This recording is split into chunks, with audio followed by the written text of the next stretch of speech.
গ্রীষ্মের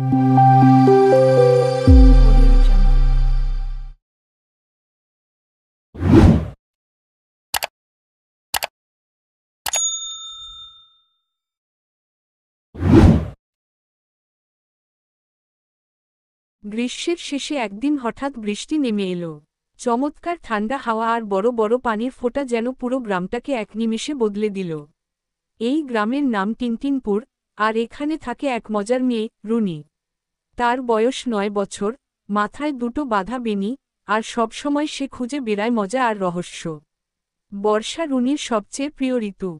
সে বৃষ্টিতে ভিজে বেড়ায়, কাদামাটিতে দৌড়ায়, আর ব্যাঙের ডাক শোনে। কিন্তু এবার বর্ষা একটু বেশি স্পেশাল ছিল। কারণ এই প্রথমবার সে নিজেই আয়োজন করছে এক ভোজবাড়ির, তার বন্ধুদের জন্য। বৃষ্টির মধ্যে ভোজবাড়ি শুনে গ্রামের সবাই চোখ কপালে তুলেছিল। কিন্তু রুনি থামবার মেয়ে নয়। সে বলল, বর্ষা তো খাওয়ারই সময়। ভাপা পিঠা, মুড়ি মাখা, খিচুড়ি, ইলিশ ভাজা, সব হবে।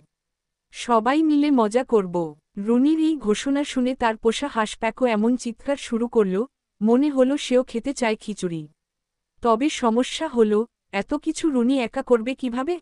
রুনি ঠিক করল, সে সাহায্য চাইবে তার ৩ বন্ধু বাবলু, ঝুমঝুম আর টিকলুর কাছে। বাবলু রান্নায় ১ নম্বর। সে নাকি একবার দই বানাতে গিয়ে আইসক্রিম বানিয়ে ফেলেছিল। ঝুমঝুম বিশাল আয়োজনের মাস্টার, সে জানে কিভাবে কলাগাছ কেটে ছাতা বানাতে হয়, আর চারা গাছ দিয়ে টেবিল সাজাতে হয়। আর টিকলু, সে তো মস্ত বুদ্ধিমান। তার পকেটে সবসময় থাকে কাঁচি, দড়ি, আর একখানা ভাঁজ করা ছাতা। ৪ বন্ধু মিলে শুরু করল বর্ষাকালের মহাপ্রস্তুতি।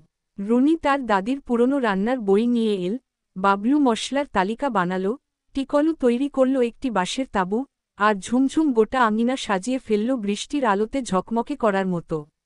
কিন্তু যখন সবকিছু প্রায় তৈরি, তখন ঘটল এক অদ্ভুত ঘটনা। আকাশ হঠাৎ কালো হয়ে গেল। মেঘ গর্জে উঠল, বিদ্যুৎ চমকাল, আর বৃষ্টি যেন গলির ভেতর দিয়ে ছোটাছুটি শুরু করল। সবাই দৌড়ে এসে তাঁবুর নিচে ঢুকল। কিন্তু তারা দেখতে পেল, টেবিলের ওপর সাজানো মুড়ি, পেঁয়াজ, মরিচ, চিনি, সব উধাও। চুরি! টিকলু চেঁচিয়ে উঠল। কে চুরি করল? রুনি তাকিয়ে দেখল চারপাশে কোনো মানুষ নেই।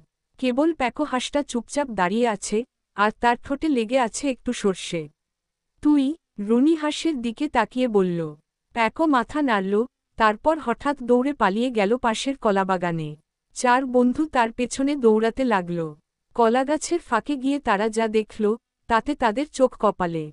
সেখানে বসে আছে কয়েকটা বর্ষাকালের ভূত, ভেজা ছাতার মতো পিঠে, পাকা জামের মতো চোখ, আর বৃষ্টির পানি চুষে খায় এমন জিভ। তারা মাটির থালায় রুনিদের মুড়ি, ভেজানো চিরা, কাঁচামরিচ, আর আমচূর্ণ নিয়ে খাচ্ছে। রুনি ভয়ে পেছিয়ে যেতে চাইল, কিন্তু টিকলু বলল, এই ভূতেরা ভয়ানক না। দেখ, তারা আমাদের খাবার নিয়েছে, কিন্তু কিচ্ছু ভাঙেনি। মানে তারা খেতে চায়, দুষ্টুমি না। বাবলু ফিসফিস করে বলল, তবে তো এরা ক্ষুধার্ত ভূত। ঝুমঝুম বলল, তাদের তাড়িয়ে দিলে ওরা আবার আসবে। বরং ওদের সাথে বন্ধুত্ব করি না কেন? রুনি সাহস করে এগিয়ে গিয়ে বলল, এই ভূত ভাই, তোমরা যদি আমার ভোজবাড়িতে এসো, তবে আমি তোমাদের জন্য আলাদা করে খিচুড়ি রান্না করব। ভূতেরা থামল। তাদের নেতা, যার নাম ভাজাভূত, বলল, তুমি সত্যি বলছ? রুনি হেসে বলল, অবশ্যই। তবে শর্ত আছে, তোমরা আর কিছু চুরি করতে পারবে না। আমরা মিলে মিশে খাব। ভূত মানুষ একসাথে। ভাজাভূত আর তার দল রাজি হয়ে গেল। এইবার শুরু হলো আসল ভোজবাড়ি প্রস্তুতি। ভূতেরাও লাগল কাজে। কেউ ছাতা ধরে রাখে, কেউ মাটিতে আসন পাতায়, কেউ পাতিল চুলায় বসায়। রুনি আর বাবলু রান্না করল ধোয়া ওঠা খিচুড়ি, ডালনা, আর লেবু দিয়ে ঝালমুড়ি। টিকলু বানালো পেঁয়াজ ভাজা, আর ভূতরা বানালো এক অদ্ভুত খাবার, বৃষ্টিফল টকচাটনি। সেটা খেয়ে ঝুমঝুম বলে উঠল, ইস! মুখে যেন বিদ্যুৎ খেলে গেল। প্যাকো হাঁসটাও এবার খুশি। সে ভূতদের সঙ্গে ঘুরে ঘুরে সবার থালায় লেবু ফেলে দিচ্ছে, কখনো আবার নিজের ঠোঁট দিয়ে জলপাই চাটনি চুরি করছে। গ্রামের লোকজন দূর থেকে এই অদ্ভুত ভোজবাড়ির দৃশ্য দেখল। প্রথমে ভয় পেলেও পরে তারা এগিয়ে এল। রুনি ডেকে বলল, ভয় পেও না। ভূতেরাও বন্ধু হতে পারে, যদি আমরা ওদের মতো না হই, ওদের ভালোবাসতে পারি। এক সময় গোটা গ্রাম এই বর্ষাবাড়ির আনন্দে মেতে উঠল। বৃষ্টি আর খিচুড়ির গন্ধ মিশে এক হয়ে আকাশের দিকে উঠল। রাতে রুনি যখন বাড়িতে ফিরল, তার মা অবাক হয়ে বললেন, এত মজা করলে?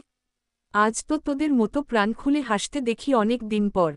রুনি হেসে বলল, কারণ আজ আমি শিখেছি, বর্ষা শুধু ভেজা, কাদা আর বৃষ্টি না, বর্ষা মানে নতুন বন্ধুত্ব, ভাগ করে খাওয়া, আর একসাথে থাকার আনন্দ। পাশে বসে থাকা প্যাকো ফিসফিস করে একটা ঢেকুর দিয়ে বলল, প্যাক। সবাই হেসে উঠল। তাদের গল্প এখানেই শেষ নয়, বরং এখান থেকেই শুরু। বর্ষাকালের সেই ভোজবাড়ি আজও টিনটিনপুরে একটা গল্প হয়ে ঘুরে বেড়ায়, বৃষ্টির ফোঁটার সঙ্গে।